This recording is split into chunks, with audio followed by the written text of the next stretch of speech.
eldest son's wife, but that doesn't mean I plan to get along well with you, Nicole. I want to maintain a proper distance." These were the words of my brother's wife when they had just gotten married, and the three of us, my mother, my sister-in-law, and I, were having a tea together. While it's true that maintaining a proper distance is important, I still remember being stunned by her audacity to say such a thing to us directly. The reason we had tea together was because my mother wanted to build a closer relationship with Amanda. Apparently, she didn't realize that my mother was trying to be considerate, and I was disappointed about that. After we got home, I sighed at her words and attitude. My mother, smiling, a bit lonely, saying, "She must still be feeling tense." My name is Nicole. I'm a 33-year-old office worker. I've been living with my mother in our family home since my father passed away from illness 10 years ago. My brother and younger brother both have their own families, but I have no plans to marry yet. It's not that I don't want to get married, but I find my job fulfilling and am satisfied with my current life. One evening, my smartphone rang. The display showed my sister-in-law's name, Amanda. She just had her first child recently. It was very unusual for her to call me. As I answered the call, she said, "It's been a while, Nicole. I just gave birth the other day, but I haven't heard anything from you. Normally, I would expect my sister-in-law to offer congratulations on the birth." I thought to myself, she hasn't changed a bit, as she began the conversation with such a blunt statement. She is the same age as me and has been married to my brother for 7 years. My brother is head over heels for her. I would never say it out loud, but I have never liked her. She tends to make sarcastic remarks and has a nagging way of speaking. For some reason, she doesn't act this way towards my brother. "Amanda, it's been a while. I should have contacted you sooner. I apologize. Congratulations on your childbirth." I had been busy with work, and since my sister-in-law had just given birth, I thought she would be busy too, so I held back from reaching out, but that seemed to have backfired. However, in her case, it would be wise not to mention that. I had once apologized to her for something and used work as an excuse, only to receive an annoying response like, "Are you trying to show off how busy you are because I only work part-time? You don't have to brag about it." Of course, I had no intention of showing off. As I apologized sincerely, she snorted. "Well, whatever. You should come see the baby sometime soon. She's a cute little girl. You're enjoying your single life and working hard, so I'm expecting a nice baby shower gift from you." That's her real purpose, I thought, feeling disheartened. Although the baby is my adorable niece, and her birth is indeed something to celebrate, I couldn't help but wonder why my sister-in-law had to make such unnecessary remarks. I just wish she would let me offer my congratulations with genuine feelings in my own time. "All right, I'll come visit with my mother on a day that works for you." "Oh, please don't bring your mom. I'm not good with her. Besides, I already introduced her to the baby when we left the maternity ward. We even got the congratulatory money from her." I felt irritated by her words. What kind of attitude is that? It's as if she's saying there's no other reason to meet my mother other than for a celebratory gift. Besides, is it right for me to hear about how difficult her mother-in-law, my mom, is to deal with? Okay, I understand. Please let me know a convenient day, and sorry, but I need to go. I need to take my dinner break now. Amanda's insensitive remarks weren't anything new. But I didn't want to feel any more uncomfortable, so I just replied casually and hung up the phone. I felt very uneasy. Seeing me come down the stairs with a scowl, my mom, who was preparing dinner, tilted her head. I thanked her for the meal she served and told her about the conversation with Amanda. I was so upset, I had to vent to my mom. Well, that's too bad, but there will be plenty of opportunities to see the baby, my mom said nonchalantly, seemingly unfazed by Amanda's words. But it's been quite a while since she married my brother, and her attitude is just too much. Your anger on my behalf makes me happy. By the way, I couldn't give it to you the other day because I wasn't ready, but could you take this with you as well? Despite hearing my complaints, my mom still wanted to give an additional gift. I smiled bitterly at the wrapped present. Mom, you're really too kind. All right, I'll make sure to give it. It's a celebration for the baby, after all. My mom nodded with a smile. There's a lot to think about when it comes to my sister-in-law, but it's for my adorable niece. I decided to think of it that way. On the day I went to Amanda's house, I ran into my younger brother's wife, Emily, on the way. She was also invited to the house, just like me. Emily married my brother 4 years ago and quickly became pregnant and gave birth. She's currently pregnant with her second child. I might be rude to compare, but unlike my other sister-in-law, Emily is cheerful and honest, and she gets along well with my mom and me. When we arrived at Amanda's house, she greeted us with an unusually good mood. She led us into the living room, where the sleeping baby lay in a crib. The innocent sleeping face soothed my heart. We laughed together in hushed voices so as not to wake the baby, and took our seats on the sofa. After Emily handed over her gift, I followed by giving mine. Here are some blankets, toys, and this, a baby outfit that my mom made. She unwrapped the package containing the clothes my mother made. Upon examining the contents, she let out a heavy sigh. Handmade? That's worse than trash. Even though she's the grandmother to her eldest son's child, why does she give us such a cheap-looking gift? The other items aren't great either. I'm so disappointed in her. She carelessly threw my mother's handmade clothes on the floor, and my other sister-in-law quickly picked them up. That's so terrible. Our mother-in-law took her precious time making them and wrapping them so neatly. If you don't want them, I'd be more than happy to take them. My sister-in-law laughed dismissively at Emily's words. Ha ha ha ha ha! Really? If you want them that badly, go ahead. Her tone was blatantly condescending. If you think they're worth keeping, please do. I'm sure my mother would be happy too. At my words, my other sister-in-law's face lit up. I'm so happy. These are like high-end brand clothes. When the baby is born, I'll dress them in these. I can't wait. Her innocent joy was somehow comforting. If my mother were here, she would probably say the same thing. Wait, what do you mean by high-end brand? She seemed utterly confused. After the 3 of us siblings became independent, my mother started selling her handmade crafts online, using her skills in sewing and other hobbies. Compared to when she started, her work is now considered a high-end handmade brand due to the quality of materials and design. The handmade aspect makes them rare and valuable, and she even received collaboration requests from luxury brands. Amanda had no interest in me or my mother and kept her interactions to a minimum, so she was unaware of this.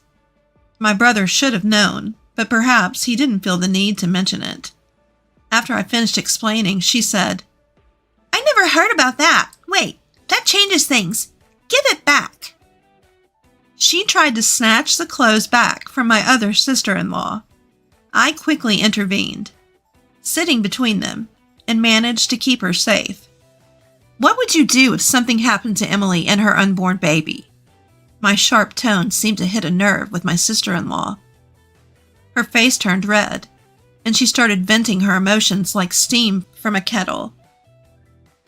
Nobody would think that clothes made by my mother-in-law as a hobby would be a high-end. It's like a trick, you sly woman, she began. Nicole gets to continue doing what she loves even though we're the same age, and it's not fair. She continued, Emily, ignoring me as the elder sister-in-law, had a baby right away and is already expecting her second. It's so sneaky. Show some consideration and hold back a little. In summary, that was her rant. Most of it had nothing to do with the current situation, and it seemed like the majority was jealousy towards me and Emily. I got the feeling that I finally understood why she was always so harsh towards my family members other than my brother. Upon getting married, she quit the job she loved and switched to part-time work to focus on housework and trying to conceive. In the midst of that, she may have harbored resentment towards me for having the freedom to work and my other sister-in-law for her quick pregnancies. But that's a separate issue. It doesn't mean she can say whatever she wants or destroy someone's heartfelt gift, whether it's high-end or not. Amanda's emotions exploded, and she started crying loudly, which caused the baby to cry as well. As Emily, who was worried about the baby, tried to approach, Amanda restrained her, yelling, Don't touch my child! Emily and I were at a loss for what to do when my brother came home from work. Seeing his wife and baby crying in this strange situation, my brother's face contorts. What happened? Well, as I explained the situation to my brother, who picked up the crying baby to soothe it, he apologized to Emily and me. I'm sorry.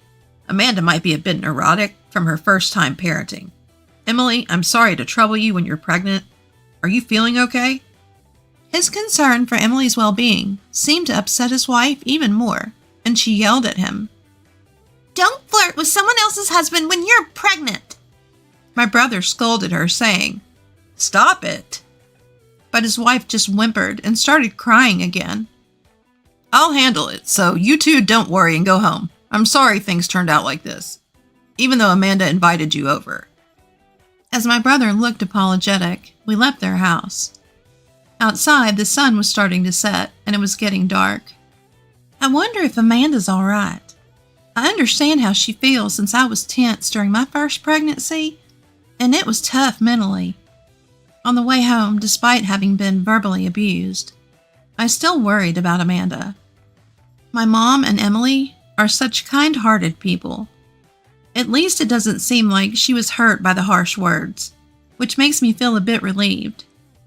Don't worry, my brother's there, so everything will be fine. As I tried to cheer her up, a smile finally returned to her face. A few hours later, after dinner, I returned to my room and picked up my phone to find multiple missed calls from my sister-in-law, Amanda. Yikes! At this point, I had a bad feeling. As I hesitated, my phone vibrated again, and her name appeared on the screen. I wanted to turn the phone off, but, resigning myself to the situation, I answered the call. Why didn't you answer sooner? I responded to a clearly irritated Amanda. I was having dinner. What is my brother doing? He's in the bath now. If he were right there, he'd have stopped her from calling, so it makes sense.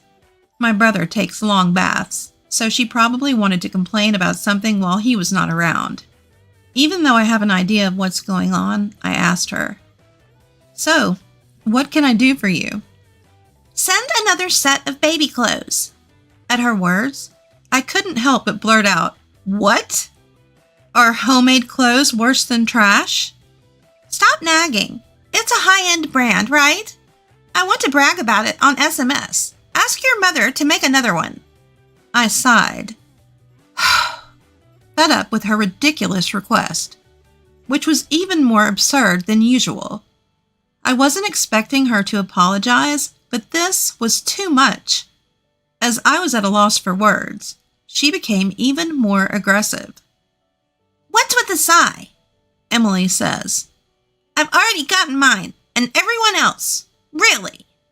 From her tone, I could tell she had called my other sister-in-law before me.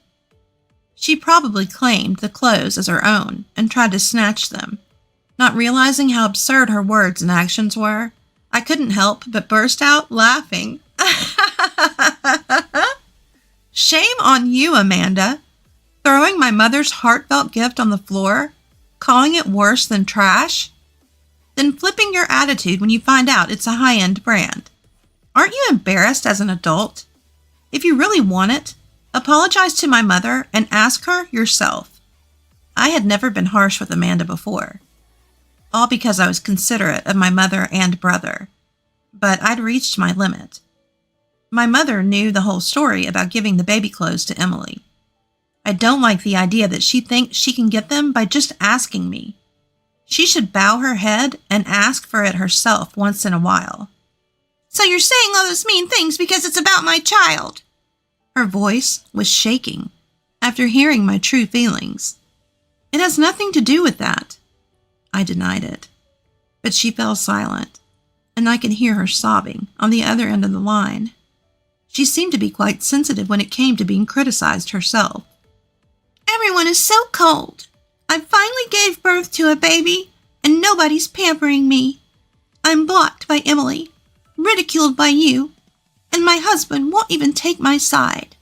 In the end, only David is on my side. A sudden mention of an unfamiliar name made me doubt my own ears. I was shocked to hear that even gentle Emily had blocked her. But she must have said something terrible to her on the phone. Wait, who's David? At my question, she gasped, realizing that she had let something slip. She seemed to be panicking. As I waited for her to say something, I heard my brother's voice asking, "What's going on?" He must have just gotten out of the bath. She was startled too, and she stammered, No, that's not. David is just an online friend. You're misunderstanding things." I didn't know what the misunderstanding was, but my sister-in-law was desperately making excuses. I suddenly heard my brother's voice as he took over the call and took the phone away from her. "You're talking to Nicole. Sorry, Nicole, but I need to talk to her for a moment." His voice was lower and angrier than usual. I agreed and hung up the phone. It's probably going to be a stormy situation from now on. Later, my brother came to our house to report that he was getting a divorce. First, he apologized for his wife's treatment of our mother's handmade clothes as trash. Amanda felt belittled when she received handmade gifts as presents. This is ironic, considering how she always looked down on Emily, my mother, and me. After the phone call, my brother confronted his wife about the mysterious David. While my brother was busy at work, she met David online and eventually cheated with him in person. Amanda confessed everything. She tried to justify it as a mistake made out of loneliness, but that excuse doesn't hold water. I knew my brother was trying to adjust his work to support his wife's parenting and spend more time with the family, so thinking about his feelings was heartbreaking. Even my usually mild-mannered mother showed her anger toward Amanda. They're going to do a DNA test on the baby just in case. I never imagined that a simple visit to deliver a baby gift would have escalated to this point. In the end, the DNA test disproved the parent-child relationship between my brother and the baby. My brother received a large amount of compensation from his wife and her cheater, and the divorce was finalized. She was dumped by her lover as well, and now she'll likely work day and night. I'm relieved to hear that the baby will be raised by her sensible grandparents, not Amanda. 3 years have passed. My mother's handmade clothes and accessories are still loved by many. Emily and I are, of course, longtime fans. I got married last year and am now pregnant. My mother is already excitedly planning the baby's clothes. My brother, who was deeply hurt by my sister-in-law incident, recently found a new girlfriend. I sincerely hope that he will find true happiness this time.